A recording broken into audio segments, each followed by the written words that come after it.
Assalamualaikum warahmatullahi wabarakatuh. Waalaikumsalam warahmatullahi wabarakatuh. Selamat datang peserta webinar Implementasi Kurikulum Merdeka SMK Negeri 1 Pacitan. Salam dan bahagia.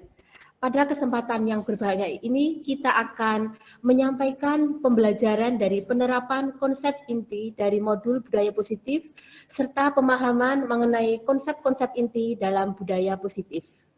Selain itu, kita juga akan menyampaikan tentang pemahaman terkait budaya positif yang dapat membantu murid belajar dengan aman dan nyaman sesuai dengan filosofi Ki Hajar Dewantoro. Untuk narasumber yang pertama kita adalah Pak Usman, belum di-unmute, Pak. Saya ambil ya. di motivasi dan teori motivasi, hukuman, penghargaan, restitusi. Sebelum nanti Bu Indah melanjut ke segitiga restitusi, saya kasih pembekalan dulu mengenai teori motivasinya. Ya, terima kasih. Waktu sepenuhnya kami berikan kepada Pak Usman untuk menyampaikan materinya. Monggo Pak Usman. Saya izin share screen. Tidak. Terima kasih. Assalamualaikum warahmatullahi wabarakatuh. Waalaikumsalam warahmatullahi wabarakatuh. Ada melanjutkan dari Bu Purwati tentang bagaimana posisi kontrol. Ini menilik kembali ke belakang mengenai teori motivasi. Jadi apa yang melatar belakangi seseorang itu melakukan sesuatu atau alasan akan yang dilakukannya. Kita mulai tentang teori motivasi, hukuman, penghargaan, dan restitusi. Menurut Jane Dawson, ada tiga teori motivasi perilaku manusia. Yang pertama, untuk menghindari ketidaknyamanan atau hukuman. Seperti apa yang akan terjadi apabila saya tidak melakukannya. Jadi ini teori jenis motivasi yang ini yang paling dasar. Jadi untuk menghindari hukuman. Kalau saya terlambat nanti dihukum. Kalau saya tidak mengerjakan tugas nanti kena hukuman dari guru. Kalau saya tidak membersihkan nanti dapat hukuman.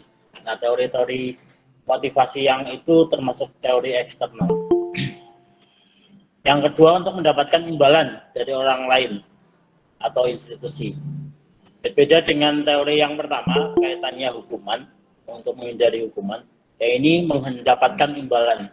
Jadi melakukan sesuatu mengharapkan sebuah imbalan dari seseorang atau dari instansi. Apa yang akan saya dapatkan jika saya melakukannya? Jadi anak berangkat sekolah berpikir nanti saya di sekolah akan dapat apa? Di sekolah nanti kalau saya membersihkan kelas, menjalankan tugas piket akan dapat apa? Nah, seperti itu yang dinamakan motivasi yang kedua.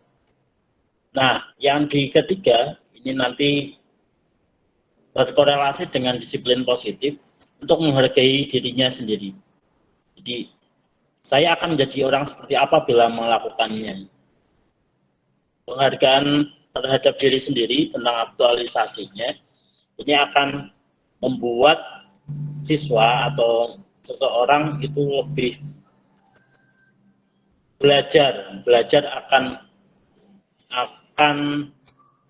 nantinya akan jadi seperti apa dirinya jika melakukan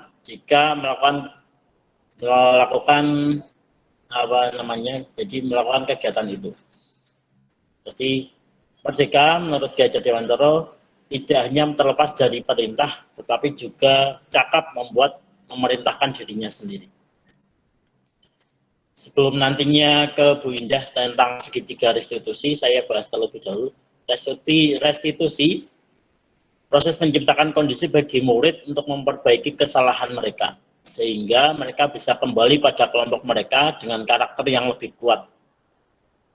Restitusi nantinya jadi sebuah proses kolaboratif yang mengajarkan murid untuk mencari solusi pada masalah mereka, membantu murid berpikir tentang orang seperti apa dan yang mereka inginkan nanti, mereka harus memperlakukan orang lain. Jadi restitusi bukan untuk menembus kesalahan, namun untuk belajar dari kesalahan. Di sini juga memperbaiki hukuman, tawaran, bukan paksaan. Jadi di restitusi menuntun untuk melihat ke dalam diri, mencari kebutuhan dasar yang mendasari tindakan. Jadi alasan apa itu dicari tahu, menggali kenali. Restitusi diri adalah cara yang paling baik. Restitusi fokus pada karakter bukan tindakan. Restitusi fokus pada solusi. Restitusi mengembalikan murid yang berbuat salah pada kelompoknya. Nantinya ketika hukuman penghargaan dan restitusi diterapkan, akan nanti muncul sebentar. Kita bisa mengelompokkan menjadi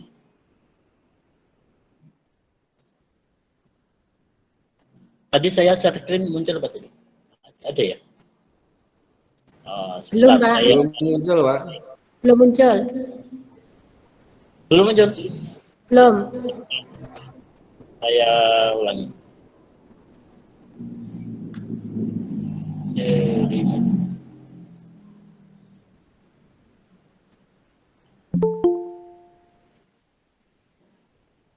Maaf, terjadi kesalahan.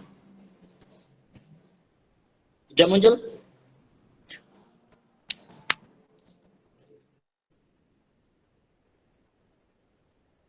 Atau mungkin Bu Ida dulu tidak bisa menghentikan berbagi.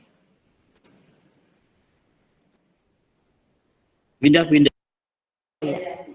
Ya, Pak, karena menebalkan lagi kaitannya teori motivasi, hukuman, penghargaan, restitusi, dan nanti terkait kebutuhan dasar manusia.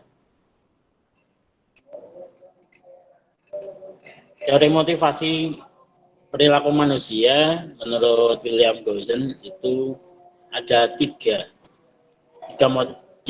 motivasi. Motivasi ini didasarkan dalam apa alasan seseorang melakukan sesuatu. Yang pertama, ini alasan yang paling dasar, biasanya untuk menghindari ketidaknyamanan atau hukuman. Biasanya dilakukan apa yang akan terjadi bila saya tidak melakukannya. Nah, ini sama misalkan apa yang nantinya saya terima ketika saya telat, itu menghindari hukuman. Yang kedua, itu artinya tidak terlepas dari perintah. Bukan terlepas dari perintah, tetapi cakap buat memerintahkan diri sendiri.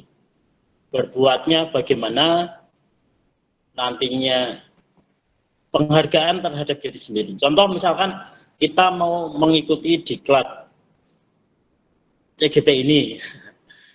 Misalkan dalam CGP ini motivasi yang pertama motivasi pertama agar terhindar dari hukuman. Nanti dimarahin oleh Pak Joko selaku KS atau mengharapkan penghargaan. Nanti kalau dapat mengikuti diklat CGP, Bu Indah berharap jadi kepala sekolah menggantikan Pak Joko. Canda. Atau memang dari dasar diri untuk menjadi seseorang yang pembelajar, meningkatkan nilai diri menjadi pembelajar sepanjang hayat. Nah, ini dia cakap memerintahkan diri sendiri. Ada dua macam ketika dapat terkait motivasi, nantinya akan berbenturan dengan hukuman konsekuensi. Sebagai contoh, saya sampaikan ada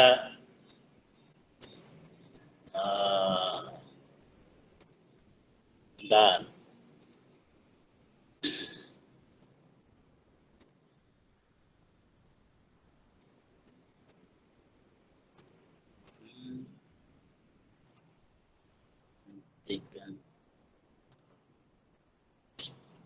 Saya bagikan yang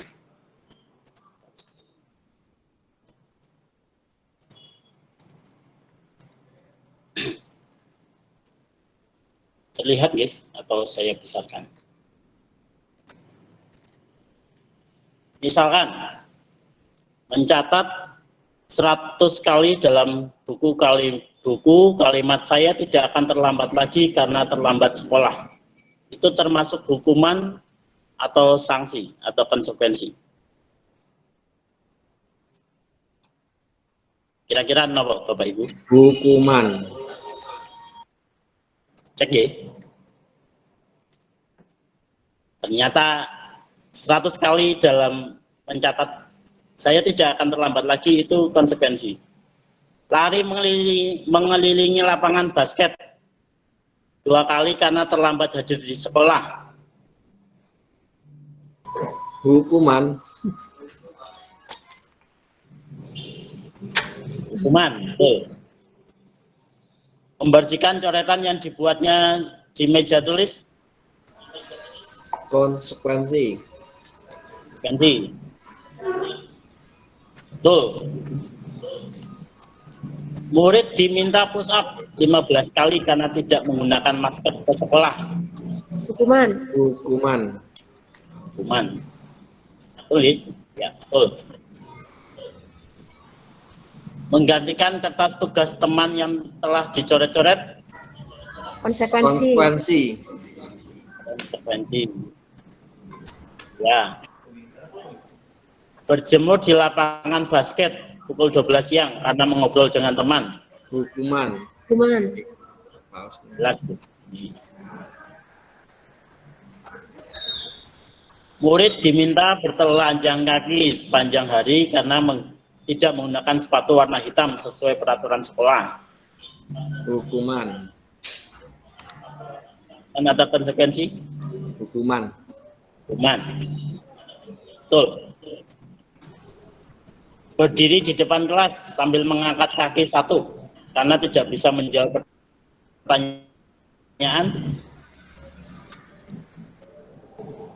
Hukuman. Membersihkan tumpahan air meja karena tersenggol saat belajar. Konsekuensi. Konsekuensi. Kehilangan 10 menit jam istirahat karena terlambat dan tertinggal pelajaran selama 10 menit. Konsekuensi. Konsekuensi. Betul. Duduk di pinggir lapangan pada jam istirahat tidak diizinkan bermain oleh guru piket karena mencederai teman saat bermain di lapangan. Konsekuensi? Ya. Ada 15 soal. Terlambat hadir di pembelajaran daring 15 menit. Diminta 15 menit sesudah kelas selesai membahas ketinggalan pembelajaran. Ora iki men dhek iki contoh lho, Pak. Konsekuensi nggih? Konsekuensi. Lari mengelilingi lapangan 2 kali karena terlambat 10 menit pelajaran PJOK. Konsekuensi. Hukuman atau konsekuensi? Konsekuensi. Konsekuensi.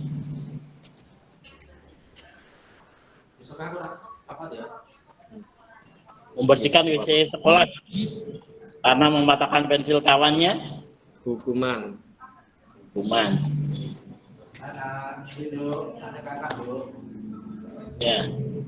Ya, jadi ada perbedaan antara hukuman dan konsekuensi dan nantinya restitusi yang nantinya ditawarkan. Apa itu?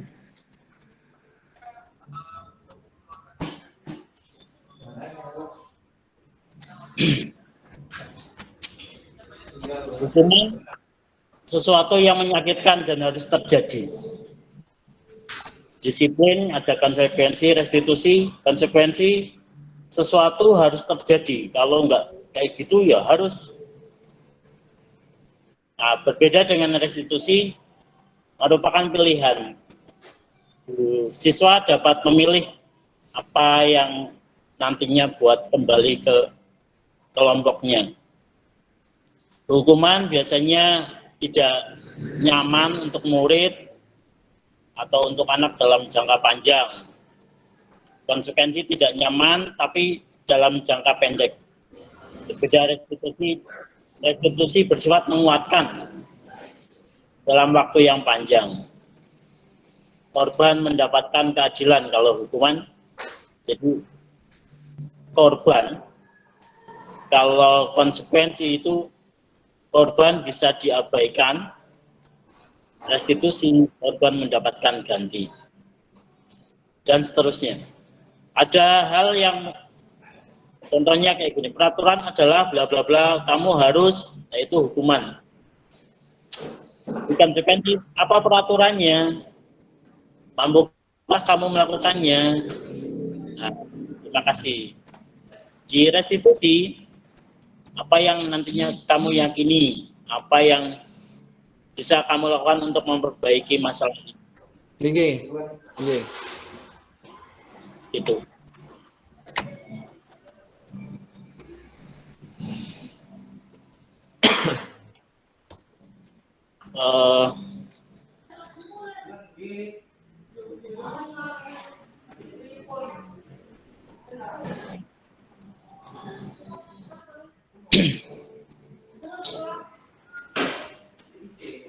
Selain hukuman dan konsekuensi tadi, restitusi adalah pilihan yang paling tepat, di mana restitusi proses menciptakan kondisi bagi murid untuk memperbaiki kesalahan mereka, sehingga kembali ke kelompok mereka dengan karakter yang lebih kuat. Ini menurut William Dawson. Nantinya restitusi jadi proses kolaboratif, mengajarkan murid mencari solusi untuk masalah dan membantu murid berpikir tentang seperti apa yang mereka inginkan dan bagaimana mereka harus memperlakukan orang lain. Restitusi membantu murid menjadi memiliki tujuan sesuai dengan disiplin positif, memulihkan dirinya setelah berbuat salah.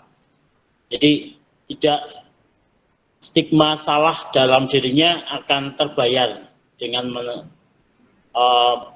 restitusi. Makanannya bukan pada berperilaku menyenangkan orang lain atau menghindari ketidaknyamanan. Melalui restitusi, ketika murid berbuat salah, guru akan menanggapi dengan cara memungkinkan murid untuk membuat evaluasi internal tentang apa yang mereka lakukan. Untuk kesalahan mereka mendapatkan kembali harga dirinya. Restitusi menguntungkan korban, tetapi menguntungkan orang yang berbuat salah. Jadi bukan menang salah, tapi menang dan menang.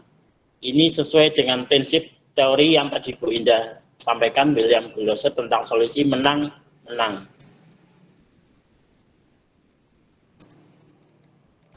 Ada 9 ciri restitusi. Restitusi bukan menebus kesalahan, namun untuk belajar tentang kesalahan. Di dalam restitusi, ketika murid berbuat salah, guru tidak mengarahkan untuk menebus kesalahannya dengan membayar sejumlah uang atau memperbaiki kerugian yang timbul, atau hanya sekedar minta maaf. Karena fokus utamanya, murid yang berbuat salah akan fokus pada tindakan menebus kesalahan, bukan pada upaya perbaikan diri yang bersifat internal. Biasanya menebus kesalahan orang lain, berbuat salah akan merasa sudah selesai dengan situasi yang itu, sehingga merasa lega seolah-olah kesalahan tidak pernah terjadi. Kadang juga bisa muncul perasaan ingin balas dendam Bila orang berbuat salah, sebetulnya tidak rela harus melakukan sesuatu untuk menebus kesalahannya.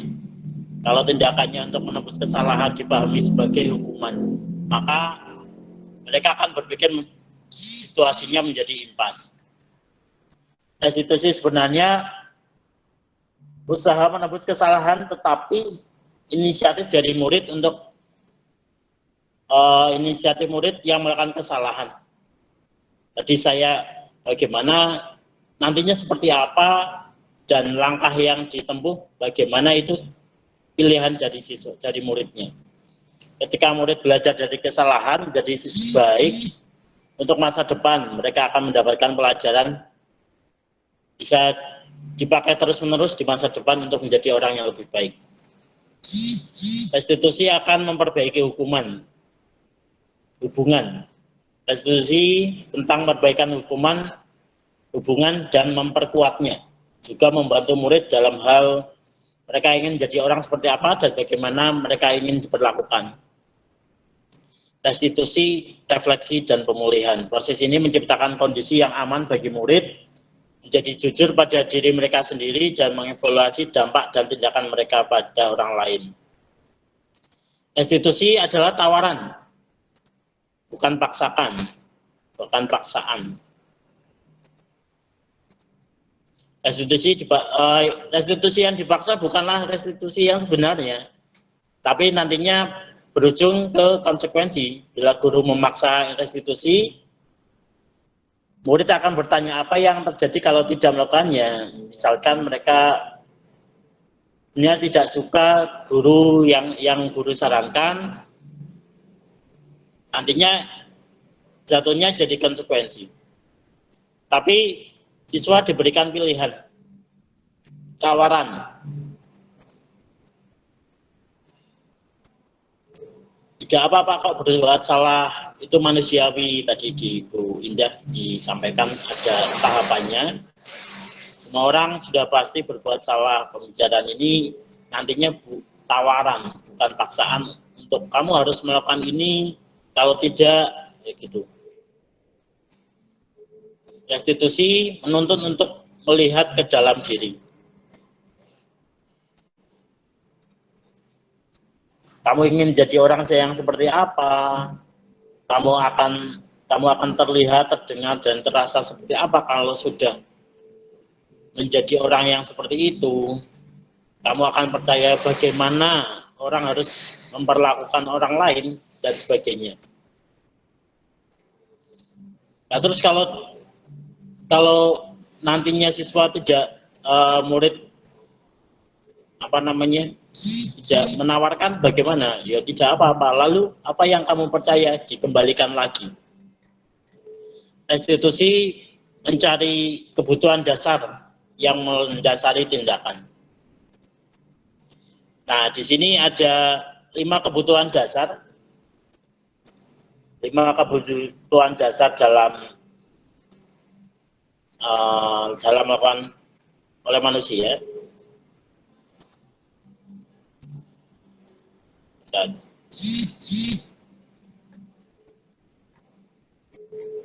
Apa aja nanti menurut William Glasser ada bertahan hidup. Mana bentar. Nah ini.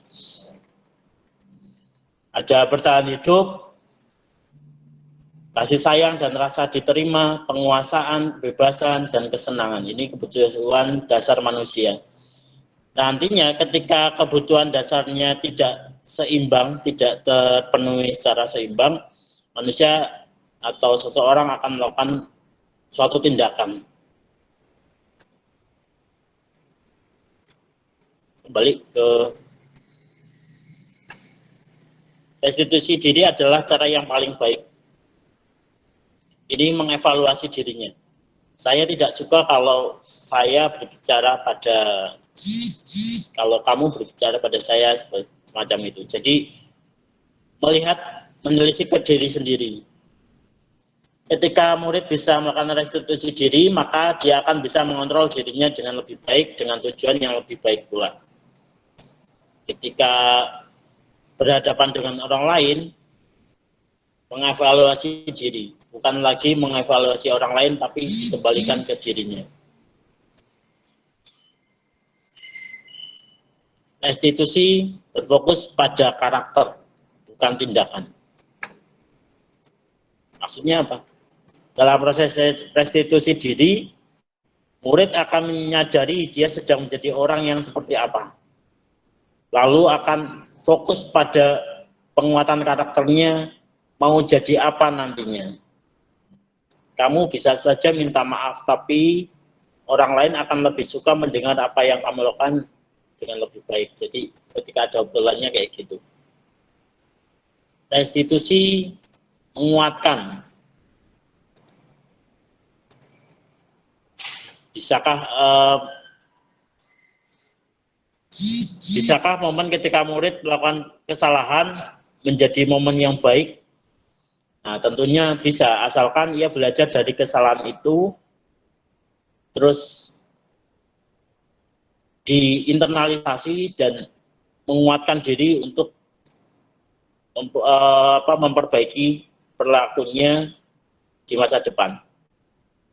Restitusi fokus pada solusi. Nah, di sini. Dalam restitusi, guru menstabilkan identitas murid dengan mengatakan kita tidak fokus pada kesalahan. Atau Bapak Ibu tidak tertarik pada kesalahanmu.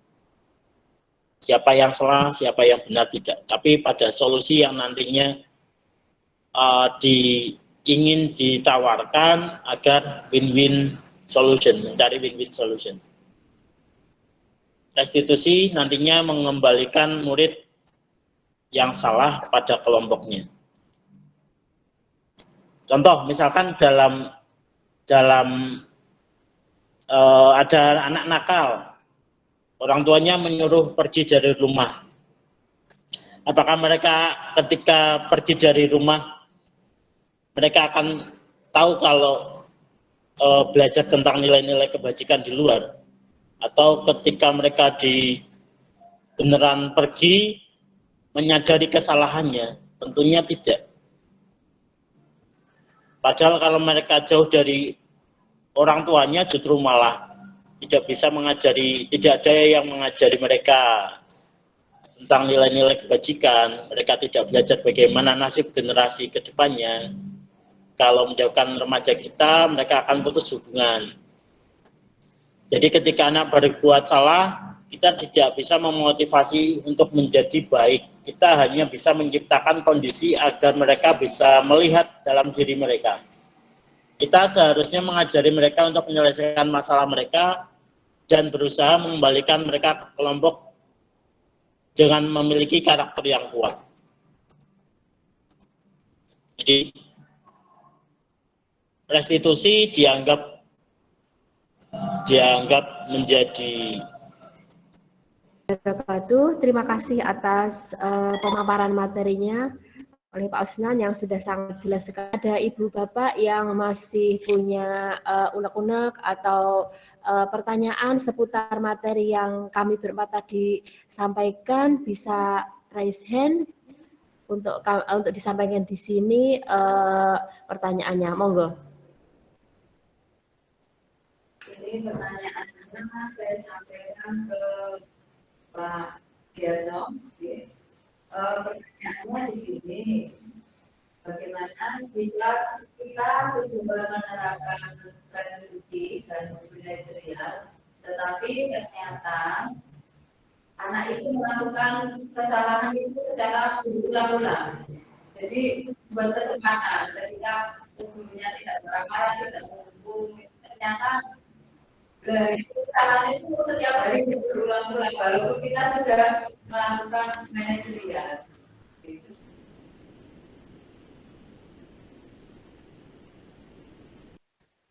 Ini langsung atau ditampung dulu, Bu? Monggo langsung Pak Ki dulu. Monggo langsung Pak Ki. Langsung gitu ya.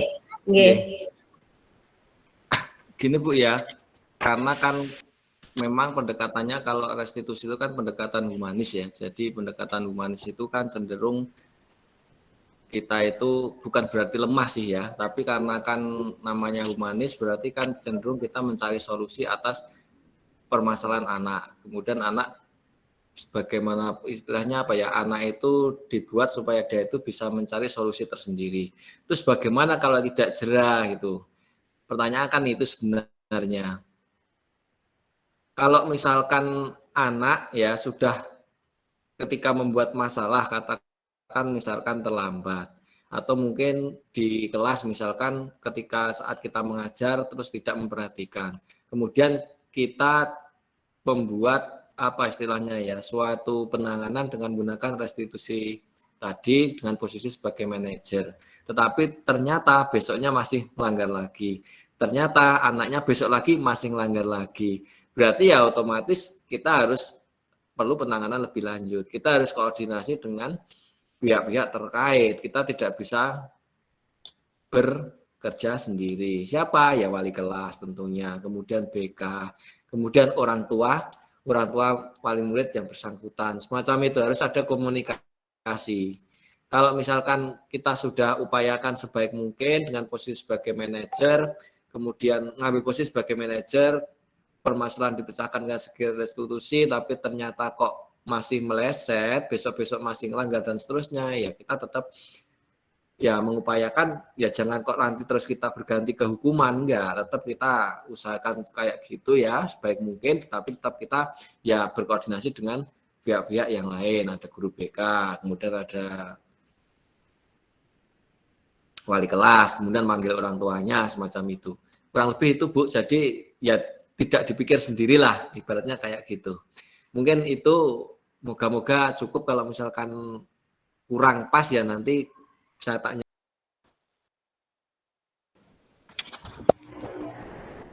Ibu Bapak peserta webinar implementasi kurikulum Merdeka Budaya Positif di SMK Negeri Pacitan yang berbahagia, alhamdulillah kegiatan kita pada hari ini sudah berjalan dengan baik dan lancar. Semoga apa yang kita pelajari pada hari ini bermanfaat bagi kita semua dan kita bisa menciptakan budaya positif di sekolah kita sehingga akan terbentuk lingkungan sekolah yang aman dan nyaman untuk belajar, yang pada akhirnya kita akan bisa menghantarkan murid kita untuk mencapai cita-citanya menjadi manusia yang mandiri, bertanggung jawab, dan merdeka.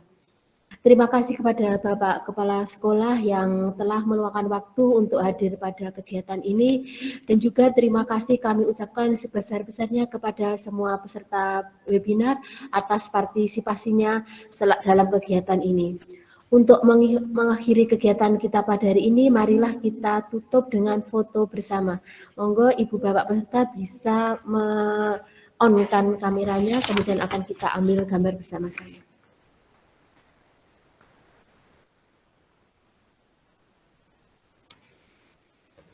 Sampun siap nggih? 1, 2, 3. Sekali lagi, 1, 2, 3. Terima kasih atas partisipasinya kepada Ibu Bapak semua dalam kegiatan ini. Semoga kita dipertemukan dengan kegiatan positif berikutnya. Salam dan bahagia. Guru bergerak, Indonesia maju. Wassalamualaikum warahmatullahi wabarakatuh.